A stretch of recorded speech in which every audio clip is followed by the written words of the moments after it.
Welcome to The Relay, the legal show for personal injury law firm owners, presented by Lexamica, the #1 attorney referral network. I'm your host, Gabriel Stiritz. Joining me today is Matt McClellan, founder of HONA, a client tracking app for legal customers. Matt is an expert on the changing expectations of today's hyper online consumers and how that affects your legal business. I've known Matt for a couple of years. He and his co-founding team are excellent and are building an absolutely amazing company, not just from a technical perspective, but just culturally, and the way they think about the industry is awesome. So I'm really excited to have Matt on the show today. Matt, thanks for joining me. Yeah, thanks for having me, Gabriel. Like you said, it's been a couple of years and we've been in the slog together, but it's real fun building technology around this changing world of legal. Yeah, absolutely. I mean, look, one of the things that I love about the legal space, and you and I are both primarily in plaintiff side legal, which has its own flavor to it as compared to corporate, transactional, even like family and kind of other smaller practices. I know you're more in that. We're pretty much entirely in contingency, but I love it. It's very focused on productivity, scalability. These are business owners who are building really amazing businesses and are willing to try and adopt new technology. I think there is a general perception that it has been true that legal has been very far behind other sectors in terms of technology adoption, although I think that has been changing a little bit since COVID. But it's a great place to build. And I think that there's a lot of really interesting problems to solve. I mean, I'd love to just, before we dive into like product and what we're talking about today, which is how lawyers need to meet the changing expectations of consumer, like what's your own journey been? How did you get into legal tech? I started my career just business management. I wanted to learn how to run businesses. So my foray in business started in office cleaning and building maintenance. I ran a company for a couple of years. In 2019, sold that business, and I landed working for a case management software company. I thought it would be an amazing challenge to get to learn how law firms operate, make them efficient, make them more money at the end of the day. Like you said kind of a little bit ago, they're very interesting businesses where somebody is a practitioner of a very, very finely tuned skill set, but they're also a business owner, an operator that needs to run a profitable business that can keep scaling. So that my foray into legal tech was in case management. And then I've been working on HONA for coming up on 4 years. Yeah. So look, you're in the business of client experience, of making sure that clients hear from their lawyers, understand what's going on in their case. Two things that I think are like really notable about that. One is that most bar complaints come because people don't hear from their lawyers, right? Which seems like a really easy problem to solve, but given that that's a fact, means that lawyers aren't communicating well with their clients. And then two, there's massively changing expectations around how consumers engage with businesses, like especially COVID accelerating that change, but people buying through Amazon. Like my wife doesn't get groceries anymore in person at risk of sounding out of touch. It's Walmart delivery. So, it's not anything crazy, but like that's an entirely mediated experience through an app. We've got Amazon, Netflix, all of these like apps, things on our phone, computer. We expect a super seamless experience. And a lot of ways, law has been stuck in like the 1920s, where the only way to talk to your lawyer is on the phone. And then there's maybe emails that you're going back and forth. So what have you seen in terms of kind of the client expectations, like in terms of how they want to engage with lawyers? Are they okay getting emails and phone calls every now and then, or are consumers really like dissatisfied with the status quo? Yeah. So here's kind of how I frame it, is actually a step back. When Google was building their business suite for Gmail, Google Calendar, and all these things, the product team, and I've met this product owner before, which he told me kind of this background, is the product team said when people show up to work and they drive from their house to their 9 to 5, they don't show up and take off their consumer hat and put on their business hat. They want technology that feels like what they use most of their life, right? And so that was kind of their thesis on building out Google. They wanted it to feel more like a consumer app, and they built it that way, as opposed to, and maybe this is the wrong crowd because I know a lot of law firms are on Microsoft and that whole suite. But at the end of the day, that was Google's big insight, and that's a massive business for Google now. But in fairness, I mean, Microsoft has just gone and run after Google, and they're kind of like Microsoft Business now feels like Google. So totally agree that that's like proven to be a very valid hypothesis. And what a thesis, what a hypothesis that's turned out to be true. The same thing is true with lawyers and their clients. Their clients don't want to interact with the law firm that they've hired in a completely different way than they interact with every business. And so you made some really amazing call outs to Amazon and to the Domino's pizza tracker and to so on and so forth. This is how consumers are used to dealing with their businesses. There was a time in Amazon's history where you could call in and ask where your package is. That was legitimately a time in Amazon history. No, are you serious? Yes, early days, because they just hadn't built the technology around it yet, right? And until the internet was more mature, package tracking, identification codes, the internet being able to tell you where it's at, that wasn't a thing. But it was the need and the change in the consumer expectations, and also obviously an operational efficiency thing, where it doesn't make sense to have people on the phone all day telling people where their packages were.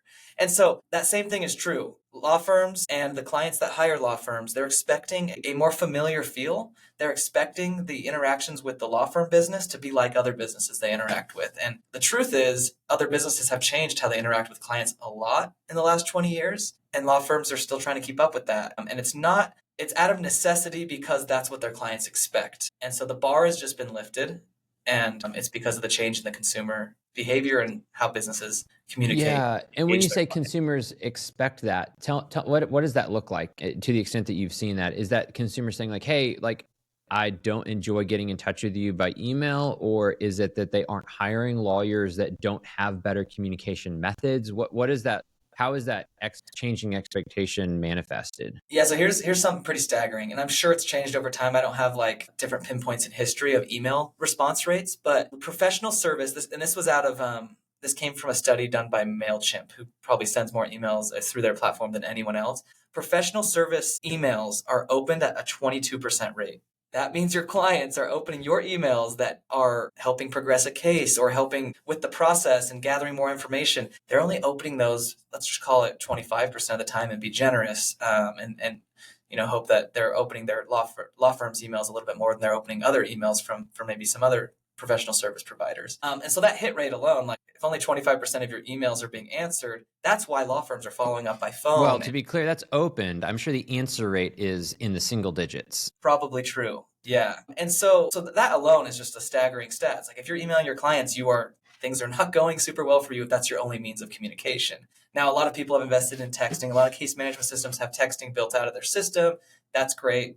Those open rates are, the internet says 98%. I open 100% of my texts. So I don't know how that 98 gets to broad, but still a much, much higher open rate. And because of that, like law firms have changed and, email is just kind of dead. I wouldn't say it's dead. There's still use for it, but like for consumer facing businesses, email's not what it used to be, and the open rates just aren't good, and you're not going to get good client engagement nor good client experience, because if they're only going to their email once a week and look it through, your business isn't going to operate too well. And then to ask you positively, what kind of engagement stats do you see with client portals? I mean, text messages, everyone opens that. That's easy. But like, do you see high engagement rates with clients? Because if they're visiting client portals, clicking links, like that's a really strong sign of consumer desire aligning with the product. Yeah, I mean, taking a step back, Gabriel, like in your day-to-day, how often do you get a text from a business that has a link in it? Ooh, not very often. Really?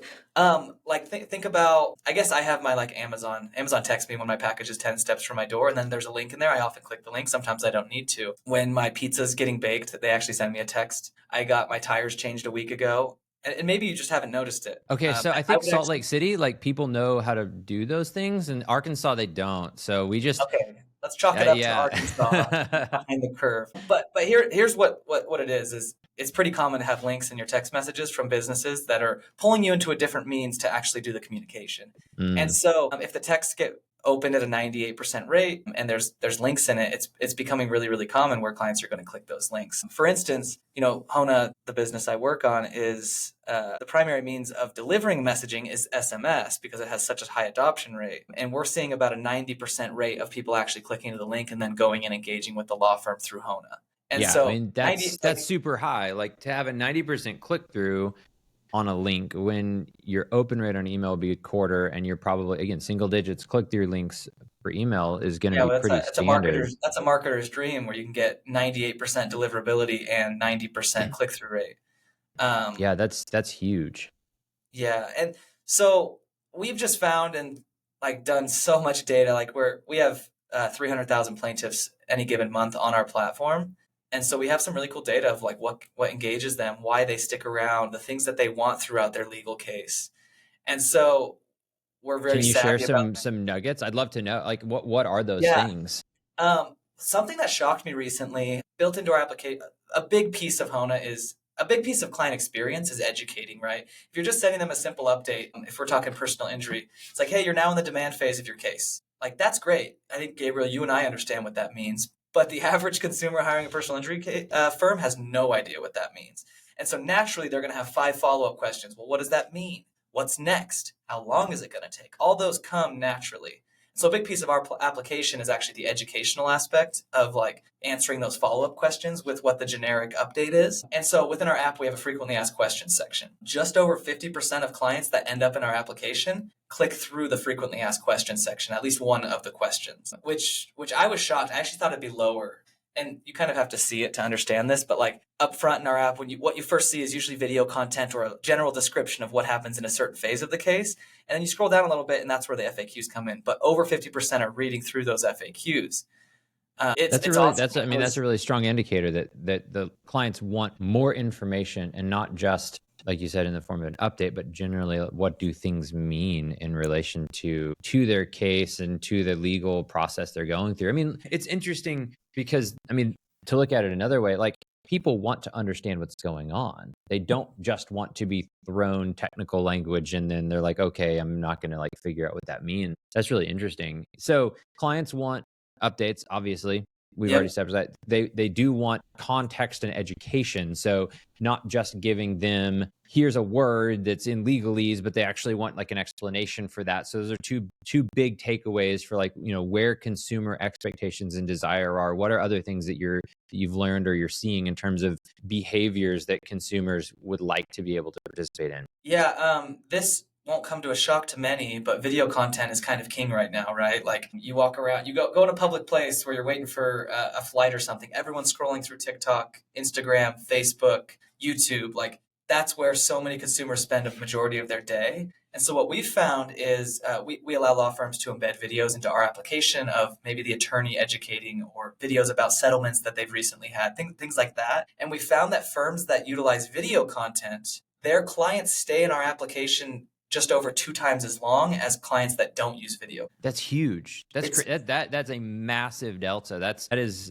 I mean, again, it's not surprising, but also how many law firms are using video. And if you're listening to this, you know, I'd love to know, like, because when we were running the employment law firm at Stanford, we would do automated videos, but then we would even do individual videos out to potential clients because the engagement was incredible. Getting a video or even like a semi-customized, like, hey, here's the phase of the case you're in video, people love that stuff. Absolutely. And they're going to do that before reading your FAQs and descriptions. Those are there as a resource. Like I'll read through all those. Like as a consumer, video content's great. I watch it, but I like to learn more and read more. But the general person is going to click on video content and they're going to get educated through that very easily because it's natural. Once again, it's what they're used to. And so meeting consumers where they want to be met, that's, I think, what the next couple of years of law firms, the ones that are really going to shine are going to be the ones that give that client experience that is akin to what consumers are expecting. I mean, in scaled video, first of all, it's so easy to shoot some videos and put it into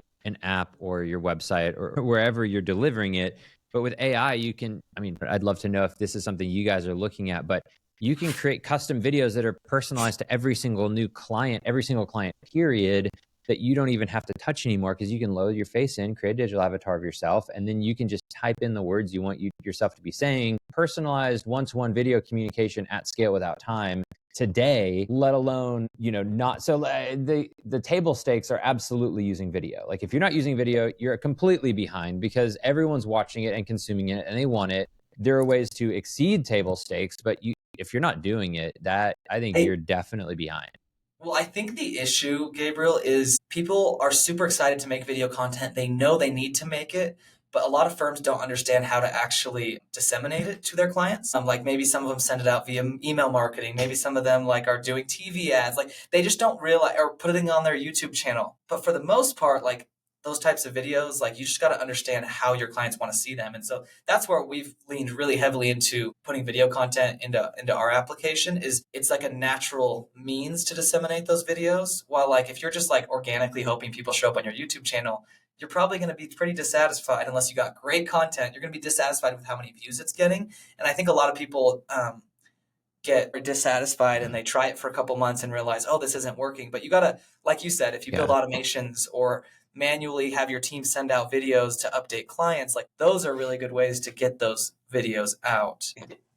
No, it's all about distribution. Like you need Yeah. to push videos at your clients. They're not going to come watch your, here's who we are as a law firm. We've been around for 50 years and here's some footage of us sitting around a conference table. Like that also is not valuable. Like they want education. I think I think a lot of people still even get hung up on the production phase. Like, oh, it's got to be this quality. It's got to be this level. Like people consuming video today, they're used to vertical video. They're used to it being shot on an iPhone. In fact, a lot of the videos that what we found was when we were doing it in the law firm, like the less produced the video, the better engagement we got because it feels more personal, it feels more intimate, and it feels more familiar too, which is like, oh, like this guy literally just sat down and sent me a video. That means more than highly produced, like wearing a Yep. suit and tie on a green screen. Nobody wants to watch those videos. And I'm sorry if that's what your whole video library is, but like that's not the stuff that I sit on YouTube and watch or TikTok and Right. scroll. Like we want video that feels intimate and one-to-one. True. Yeah. And selfie videos are just the norm. Like go on TikTok. 90% of the videos are going to be like selfie videos that are iPhone shot or Android phone shot, and you don't need that. The client expectation, weirdly, you would think would expect higher quality video or higher quality content, but that expectation's actually almost gone, not in a different way, but it's just user created content, right? The simple stuff that's like feels more day to day and feels like something you and I could go make all this content right now. I think our general like BS meters are very sensitive these days. And when something is too produced, we immediately assume that it's just corporate, it's blah, and it doesn't mean anything to me. But if I see something vertical, I'm immediately going to be more interested in it. Like, so no, that's really interesting. I did not expect a conversation to immediately take a turn to video, but 2x engagement, that's huge. Like you got to find a way to do video to get that out to your clients. And What other things are you seeing?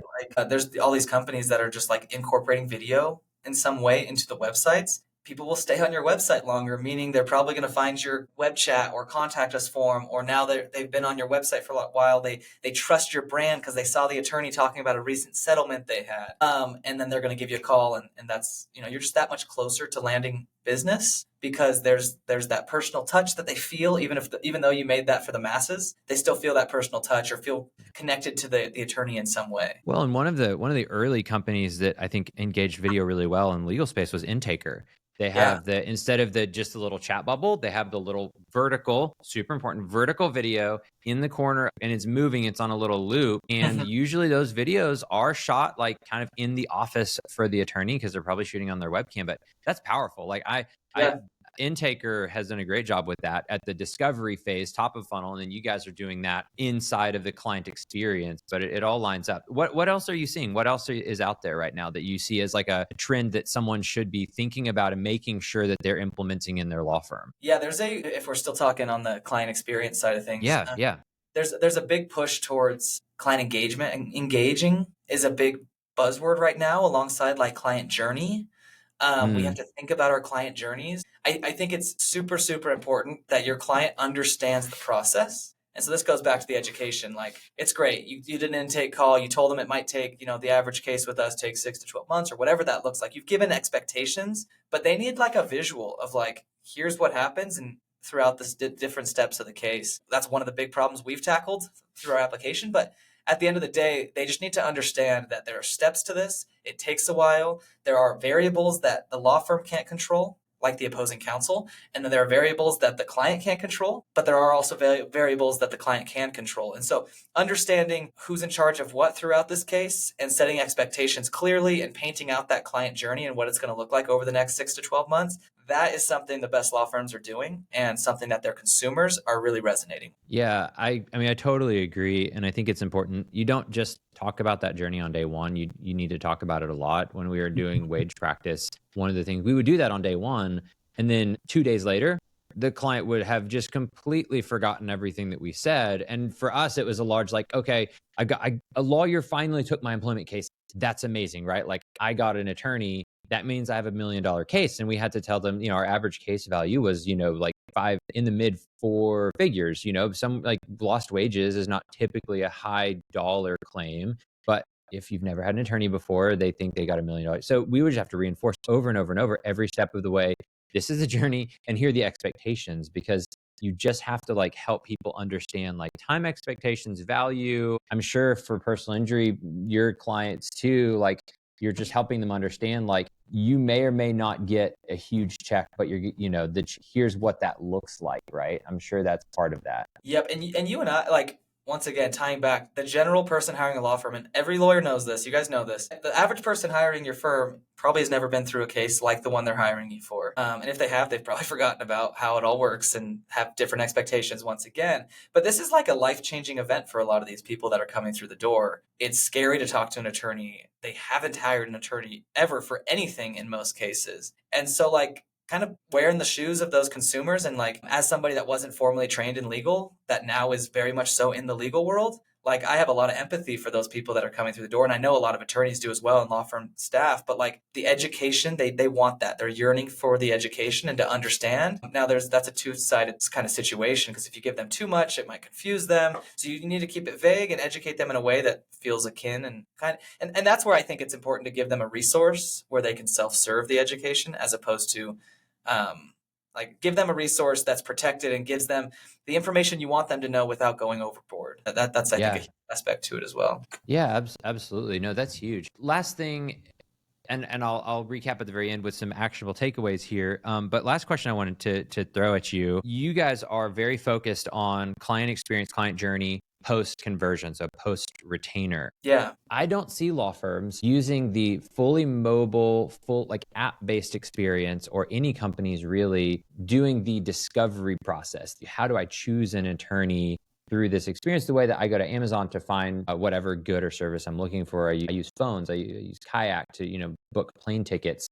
Do you think there's an opportunity for something like that? Because it feels like we've made progress inside of law firms to deliver that like fully native mobile experience. But do you think there's opportunity to move that one step up the funnel and help consumers discover law firms through that type of experience that they're used to having on their Amazon account? I definitely think so. I may charge people money because I'm so curious, but I like to click on ads on Facebook, and I get a lot of personal injury ads. And it seems like that's what the marketing is going towards. Is it's not very clearly a law firm that's marketing to you. It's these like businesses that say, we have a technology to help you understand the value of your case. Click here to fill out our form. And it's not like law firm to consumer marketing. It's like business that helps get you in the door and helps.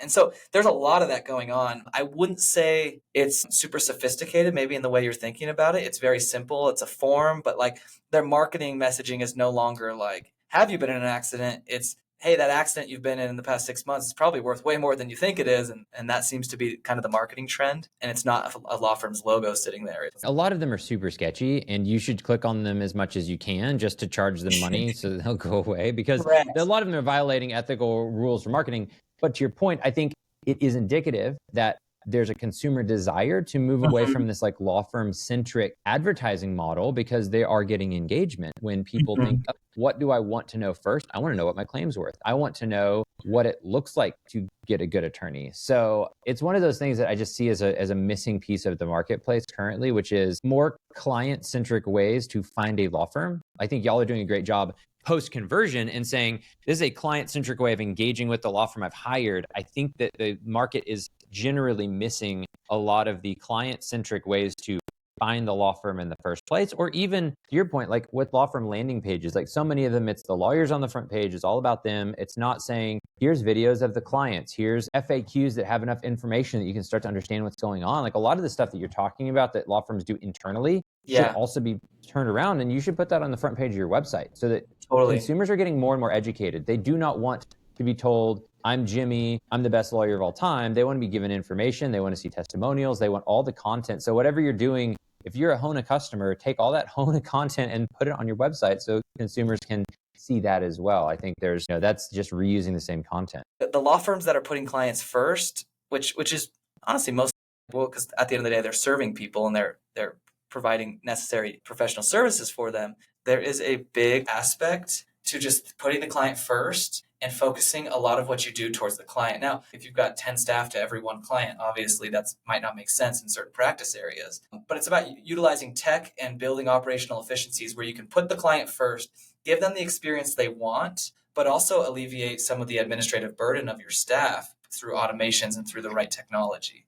So I think it's kind of a two-sided thing that like you need to optimize for efficiencies while still delivering a really good client experience. I just don't see those as in conflict with each other. Like the Not at way to all. deliver the most consistent positive experience is through process built on technology with great content. And that's something that is scalable. And Yep. yes, like you want the white glove human touch for the times when that's absolutely necessary. But also, if you're using your team to answer questions that have been asked before, well, that's a waste of everyone's time. You're not creating additional experiential or enterprise value with that. And even before there were options like Hona, we were building out with Zapier and Twilio and Salesforce in our law firm to deliver those scaled experiences. And anytime a question would come up, you throw it into the knowledge base.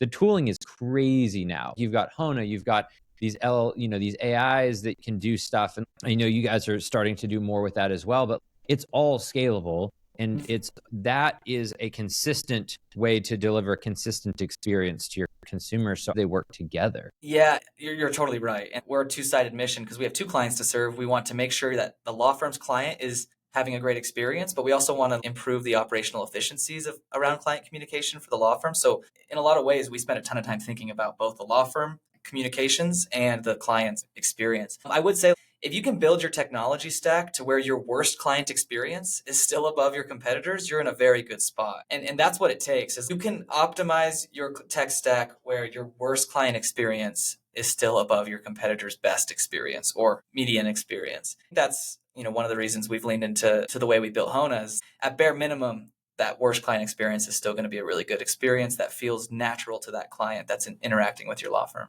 Absolutely. But in the larger scheme of things, again, you're not talking initial conversion, so it's a little bit different. But generally, lawyers aren't just competing against lawyers, they're also competing against other service offerings. The expectation that a client has for the service they get from a law firm is not, is it better than the law firm I didn't hire, but is it comparable to the other services and products in my life? If you're going to get a 5-star review, you're not getting that review because you were better than the other law firm down the road that uses a typewriter. You're getting that because your experience matches to Netflix, Amazon, Domino's, everybody that's around. They're saying, my lawyer was as good as those. I'm going to give them a great review. You have to look beyond just legal to talk about what is the consumer benchmarking off of? It's everything else in there. Yeah, and then you also got to think where you're competing the most with other law firms around you is from intake to a retained client. That's where you're competing because if they reached out to 3 law firms, you got to prove to them that, hey, we're the one you want to go with because of this, this, and this. And then if you don't have a consistent client experience, they might drop off or be like, oh, I chose the wrong firm, get buyer's remorse that they chose your firm over another one. Yeah. I think you're spot on with that. They're not comparing you to your competitors for the most part. They're comparing you to other businesses they've interacted with. Yeah. But if you want to just purely say, what's the economic argument for really delivering that back-end client experience, so post-conversion? I mean, one, you want to keep the client, but the biggest thing, the best law firms I know are driving massive value off of client referrals. Client has a great experience with the law firm. They tell everyone they know this is the law firm to use. That's the best. You're not spending a single dollar on that, right? So there's no referral fee on that. There's no marketing cost associated with it. And all you're doing is delivering a quality experience to the client that runs through the journey with you. Really good law firms understand that at a deep level. And then poor law firms don't know what they're missing because they just don't get referrals. And so you're not seeing like a negative dollar amount on your scorecard, your P&L, but if you have that, you start to understand how insanely valuable that is. And good law firms get a crazy number of referrals. So to delivering that back-end client experience, you may not even know what you're missing.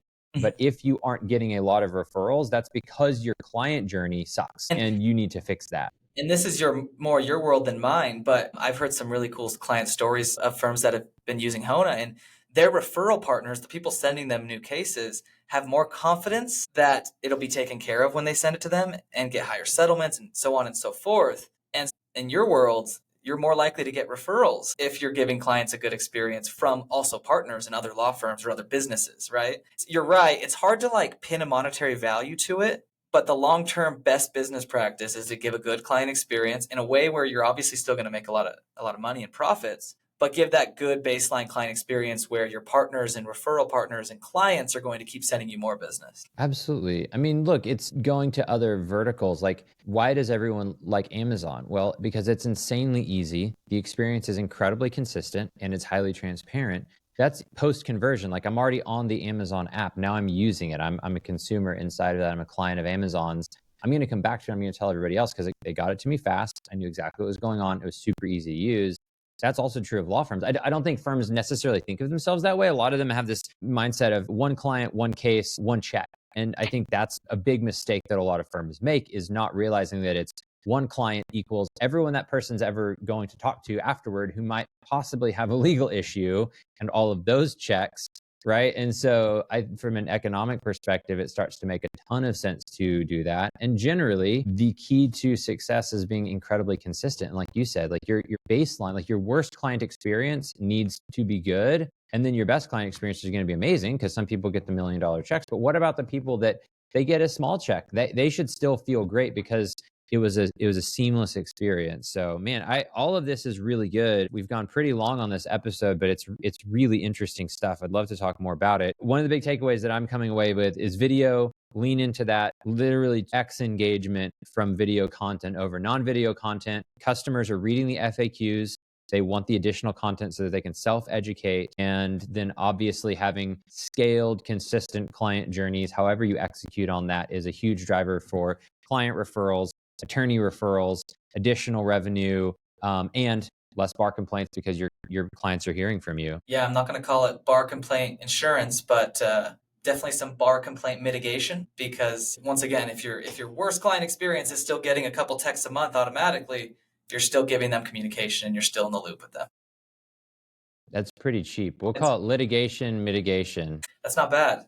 I'm going to trademark that. Matt, I really appreciate having you on today. Thank you so much for your time. And I highly recommend, if you do not yet have, or even if you do have some client experience, systems built out, look at Hona. It's a fantastic platform. It's not just going to save you time and money. It's going to make you money as well. Matt, Manny, Josh, the whole team over at Hona, great guys. Could not recommend them more highly. Matt, thanks so much for being on the show today. Thank you, Gabriel. It was great to be here. I always love talking about this stuff.